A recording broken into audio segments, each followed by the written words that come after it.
तो मुझे सुकरात की घटना याद आती। सुकरात जब मर रहा था तो उसके एक मित्र ने, क्रेटो ने पूछा कि आप मर जाएंगे लेकिन आप चिंतित और परेशान नहीं दिखाई पड़ते। तो सुकरात ने कहा कि मैं इसलिए चिंतित और परेशान नहीं हूं क्योंकि मैं सोचता हूं कि यदि मर ही जाऊंगा तब तो चिंता का कोई कारण ही नहीं, क्योंकि जब बचूंगा ही नहीं तो चिंता कौन करेगा, दुखी कौन होगा, पीड़ित कौन होगा, कौन जानेगा कि मैं मर गया। अगर मैं मर ही जाऊंगा तो जानने को भी कोई नहीं बचेगा कि मैं मर गया, जानने को भी कोई नहीं बचेगा कि मैं कभी था, जानने को कोई नहीं बचेगा कि सुकरात जैसा कुछ था, इसलिए चिंता का कोई कारण नहीं। और अगर नहीं मरा मरकर भी तब तो चिंता का कोई कारण ही नहीं है। और दो ही संभावनाएं हैं, सुकरात ने कहा, या तो मैं मर ही जाऊंगा और या फिर नहीं ही मरूंगा, और तीसरी कोई भी संभावना नहीं, इसलिए मैं निश्चिंत हूं। कृष्ण अर्जुन को कह रहे हैं कि जो मरने वाला है वो तेरे बचाने से नहीं बचेगा, और जो नहीं मरने वाला है वो तेरे मारने से नहीं मर सकता है, इसलिए तू व्यर्थ की चिंता में पड़। इस व्यर्थ की चिंता को छोड़। ये शायद रूप और अरूप के बीच जो जगत का फैलाव है, अगर हम रूप की तरफ से पकड़े तब भी चिंता व्यर्थ है, क्योंकि जो मिट ही रहा है मिट ही रहा है मिट ही रहा है, मिट ही जाएगा। पानी पर खींची गई लकीर है, खिंच भी नहीं पाती और मिटनी शुरू हो जाती है, हाथ उठ भी नहीं पाता और मिट गई होगी। अगर हम अरूप से सोचें तो जो नहीं मिटेगा नहीं मिटेगा नहीं मिटेगा वो कभी मिटा नहीं है। लेकिन अरूप से हमारा कोई परिचय नहीं है, अर्जुन का भी कोई परिचय नहीं। ये भी समझ लेना जरूरी है कि अर्जुन की चिंता एक और दूसरी सूचना भी देती है। अर्जुन कहता है ये सब मर जाएंगे, इसका मतलब है कि अर्जुन अपने को भी रूप ही समझता है, अन्यथा ऐसा नहीं कहेगा। हम दूसरों के संबंध में जो कहते हैं वो हमारे संबंध में ही कहा गया होता है। जब मैं किसी को मरते देखकर सोचता हूं कि मर गया, खो गया, मिट गया, तब मुझे जानना चाहिए कि मुझे अपने भीतर भी उसका पता नहीं है, जो नहीं मिटता है, नहीं मरता है, नहीं खोता है। अर्जुन जब चिंता जाहिर कर रहा है कि ये मर जाएंगे तो वो अपनी मृत्यु की ही चिंता जाहिर कर रहा है। वो ये जानता नहीं कि उसके भीतर भी कुछ है जो नहीं मरता है।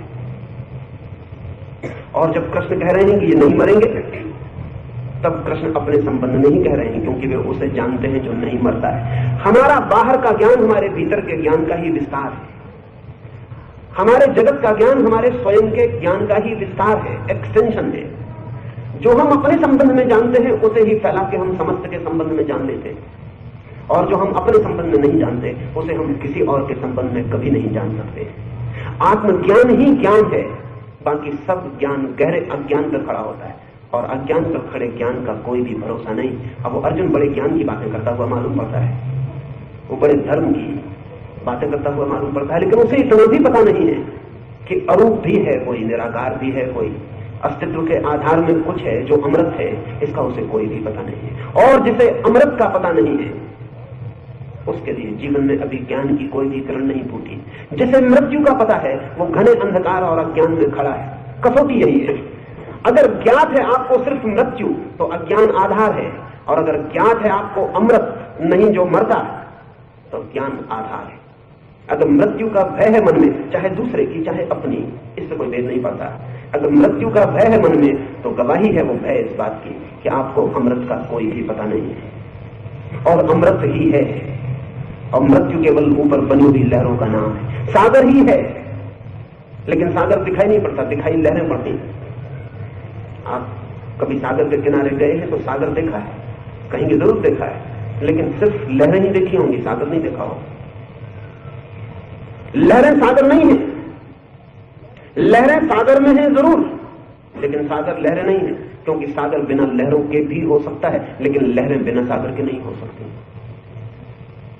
पर दिखाई लहरें पड़ती, उन्हीं का जाल फैला है ऊपर, आंखें उन्हीं को पकड़ती हैं, कान उन्हीं को सुनते हैं। और मजा यह है कि जिस लहर को आप देख रहे हैं, लहर का मतलब ही यह है कि आप उसे कभी ना देख पाएंगे, क्योंकि लहर देख रहे हैं तभी बदली जा रही है, देख भी नहीं पाए कि बदल गई है। लहर का मतलब ही है जो हो रही है नहीं हो रही, जिसका होना और न होना एक साथ चल रहा है, जो उठ रही है और गिर रही है, जो है और नहीं है, जो एक साथ डोल रही है। इस लहर को ही हम देखते हैं। जिसने लहरों को ही सागर समझा वो चिंतित हो सकता है कि क्या होगा, लहरें मिट रही हैं, क्या होगा। लेकिन जो सागर को जानता है वो कहेगा लहरों को बनने दो, मिटने दो, लहरों में जो पानी है, जो सागर है, वो पहले भी था जब लहर नहीं थी, और बाद में भी होगा जब लहर नहीं होगी। जीसस से एक मित्र ने पूछा है उनके कि अब्राहिम एक बहुत पुराना प्रोफेट हुआ जेरूसलम में, तो अब्राहिम बहुत पहले हुआ, आप अब्राहिम के संबंध में क्या जानते हैं? तो जीसस ने कहा, जब अब्राहम हुआ उसके पहले भी मैं था। बिफोर अब्राहम आई वाज, मैं अब्राहिम के पहले भी था। निश्चित ही उस आदमी को शक हुआ होगा, 30 साल से ज्यादा उम्र नहीं थी जीसस की, अब्राहिम को मरे हजारों साल हो गए, और यह आदमी कहता है अब्राहिम के पहले भी मैं था, जब अब्राहम नहीं हुआ तब भी मैं था।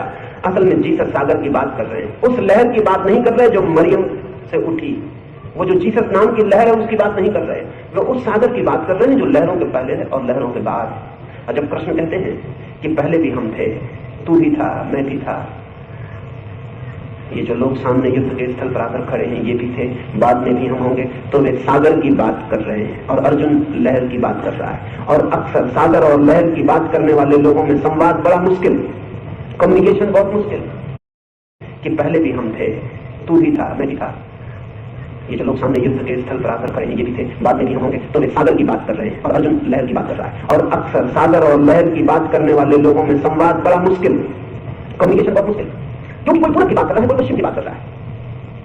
इसलिए गीता इतनी लंबी चलेगी, क्योंकि अर्जुन बार बार लहरों की बातें उठाएगा और कृष्ण बार बार सागर की बात करेंगे, और उनके बीच कहीं भी कटाव नहीं होता।